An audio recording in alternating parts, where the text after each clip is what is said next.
it's really about cultivating space, Mm-hmm. space in ourselves, space in our own bodies, space, clarity of mind. So emptying out our mind so that we can be present from a place of mind, from the deep black, from the emptiness, allowing the new, the surprising to arise rather than overlaying templates of structure and what we think should be happening.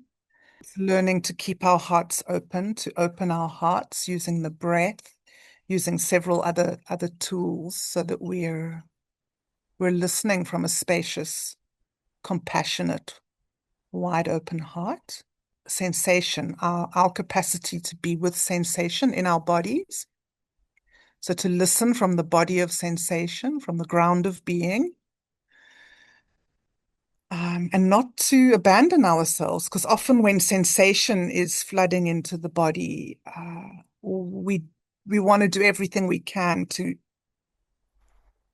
dampen it down, to control it, and we learn to cultivate that muscle, to be with it, to be authentic, to be present, to respond to the big things that are happening in our teaching, in our facilitation.